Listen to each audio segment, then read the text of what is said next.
मित्रांनो, हे फ्रीजचं काम घेतलेलं होतं. आईस्क्रीमचं फ्रीज आहे आणि ह्या ठिकाणी तुम्ही बघू शकता. हे बघा, फ्लशिंग करत असताना हे ऑइल निघण्याची ह्याची कॅपॅसिटी बघा, याला म्हणतात चॉकअप. पूर्ण बॉडीमध्ये ऑइल गेलेलं आहे आणि त्यामुळे हे चॉकअप झालेलं आहे. हे बघा, आता हे पूर्ण फ्लशिंग करून ऑइल बाहेर काढायचं आहे आणि हे विदाऊट स्टॅपलायझर यूजमुळे हे सगळं झालेलं आहे. त्यामुळे वारंवार मी जे व्हिडिओमध्ये सांगत असतो की स्टॅपलायझर वापरा, त्याचे हे परिणाम आहेत. एवढं ऑइल निघालं आहे की आणखीन आता पुढे तुम्ही बघा. तर आता पूर्ण हात माझा हा मी पूर्ण ड्राय केलेला आहे. हे बघा, आता याच्यामधून परत एकदा आपल्याला हे फ्लशिंग करायचं आहे. तर इथे बघू शकता तुम्ही, ऑइल काहीच नाही आहे.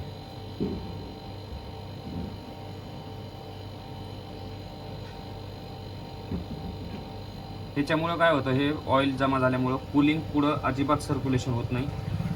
50% म्हणण्यापेक्षा 90% ऑइल पूर्ण बॉडीमध्ये सर्क्युलेशन झालं नाही. हे अशा प्रकारे हे ऑइल पूर्ण बाहेर निघतं आणि हे पूर्ण फ्लशिंग करून हे ऑइल बाहेर काढावं लागतं. हे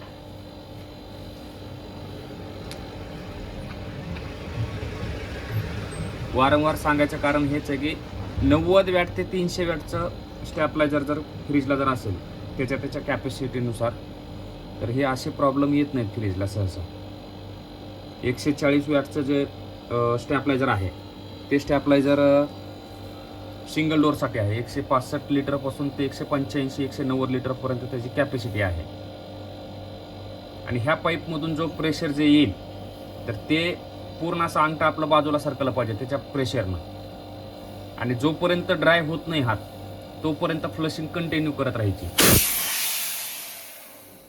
हे बघा,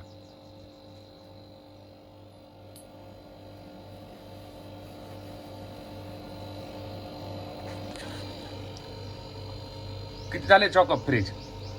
4-5 वेळ झाला असेल ना. हा, 4 वेळ झाला असेल ना. मग हे कशामुळे झाले नेमकं? हे काय माफी आता ते नाही, पण हे व्होल्टेजमुळे झालंय का कशामुळे झालंय? व्होल्टेजमुळे झाला असेल. मामानं बघितलं का असं ऑइल निघताना कधी?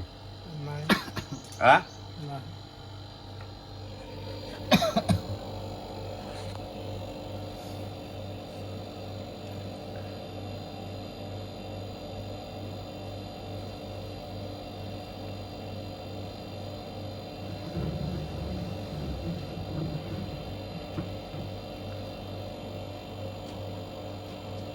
मला फोन कर लावा एक 15-20 मिनिटं आधी. तसं मी इथंच आहे.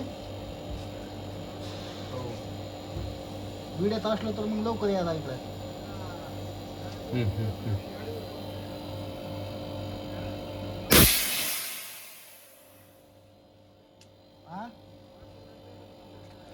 हे बघा, सारखं आपल्याला ह्याच्यामध्ये जे आपण फ्लशिंग करतोय ना ते कमी होतच नाही. हे प्रमाण बघा फक्त हे स्टॅपलायझरमुळे. आता डबल डोअरचा जर फ्रीजर असेल तर वरती कुलिंग होतं, खाली होत नाही. त्याचं कारण सुद्धा हेच आहे की हे चॉकअप असल्यामुळे हे होऊ शकत नाही. आपण गेली 15 मिनिटापासून फ्लशिंग करतो मित्रांनो, आणखीन ही ऑइल बंद नाही आहे. 15 मिनिटापासून फ्लशिंग चालू आहे. हे बघा प्रेशर. आता नुसतं तुम्ही इथं बघा, चालूच आहे आणखी. आता याला माउचर टाकायचं आहे आणि माउचर टाकून पूर्ण आता क्लिनिंग करून घ्यायचं. आता इथं वेल्डिंग मारायची ह्या पाईपला. ब्रेजिंग करून घेतल्याच्या नंतर पुन्हा हे क्लिअर करता येईल आपल्याला.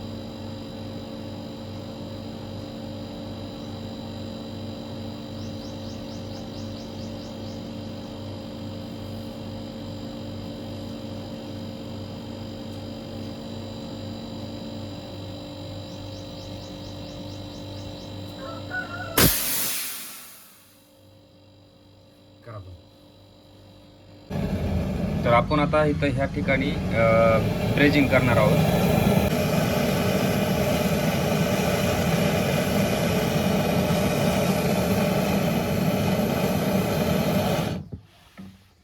तर आता ही ब्रेजिंग झालेली मित्रांनो.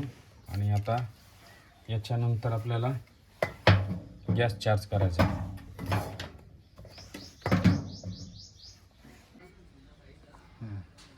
मित्रांनो हे अँटी माउचर ट्यूब आहे आणि ही अँटी माउचर आपण आता याच्यामध्ये टाकणार आहोत, कारण ऑइल जास्त निघाल्यामुळं ना पूर्ण जिथल्या तिथे हे ऑइल जे आहे हे पूर्ण जळून जातं आणि गॅस सर्क्युलेशन व्यवस्थित होतं. त्याच्यामुळे अँटी माउचर हे टाकणं फार गरजेचं असतं. आता हे 2 ट्यूब आपण त्याच्यामध्ये टाकणार आहोत आणि आता कंटिन्यू बघा तुम्ही, तुमच्या लक्षात येईल. कारण काम करून घेताना प्रत्येक गोष्ट माहीत असणे कस्टमरला सुद्धा गरजेचं आहे. कारण हे अँटी माउचर ट्यूबनं जास्त काळ गॅस राहतो. आणि दुसरी गोष्ट अशी आहे की हे टाकणं फार महत्त्वाचं आहे. आता याच्यामध्ये तुम्हाला दाखवतो, जसं मी प्रत्येक व्हिडिओमध्ये दाखवत आलेलं आहे. इथे बघू शकता तुम्ही R134A R134A. तर आपण आता ह्याच्यामध्ये हे गॅस चार्ज करणार आहोत आणि गॅस चार्ज करत असताना सगळ्या गोष्टी जशा आपण चेक करतो तसंच चेक करणार आहोत. आता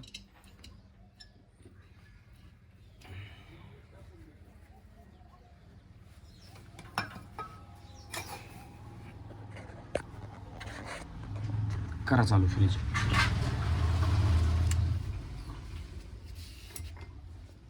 आजचा व्हिडिओ थोडा मोठा होणार आहे, पण कामही मला जास्त वेळ लागला, कारण असं गॅस भरायला मला 15 ते 20 मिनटं लागतात. पण आज या फ्लशिंगमुळे जास्त काम निघालं आहे.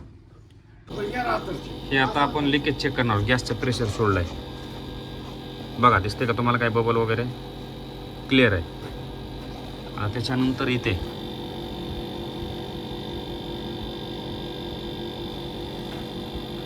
क्लिअर आहे. आता राहिलं आपल्याला जिथे आपण NRV बसवली तिथे एकदा चेक करणं काम आहे. आता याच्यामधून हे बघा,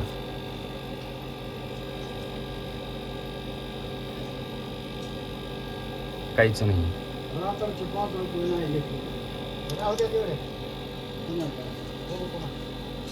कारण लिकेज चेक करणं फार महत्त्वाचं आहे. आपण गॅस भरून जर गेलो तर नंतर जर लिकेज जर निघालं तर परत आपलीच चक्कर होते. त्याच्यामुळे अगोदर हे सगळ्या बारीक सारीक गोष्टीवर लक्ष देणं गरजेचं आहे गॅस भरताना. हे बघा, कुठल्याही प्रकारचं असं लिकेज नाही.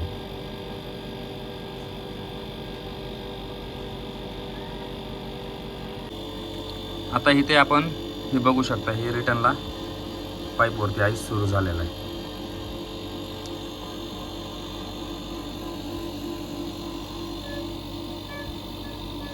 हायड्रोकार्बनचा फायदाच तेवढा मित्रांनो. हायड्रोकार्बन टाकलं ना की तत्काळ रिझल्ट येतो.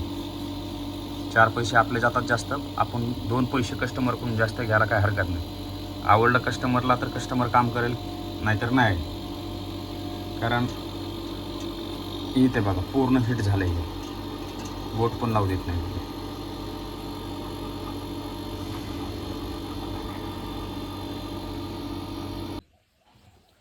इथे ह्या ठिकाणी हे बघा आईसचा पूर्ण हा कूलिंगचा पट्टा, हा कूलिंग चालू झालेलं आहे. आता 10-15 मिनटासाठी लाईट गेलेली आणि जाता जाता एकच सांगतो, काम व्यवस्थित झालेलं आहे. कसं झालं भाऊ काम? नंबर 1 झालं. कामाची क्वालिटी कशी आहे? खास. किती अवघड काम होतं हे? हां, बारीक हे ना काम करून घेतले.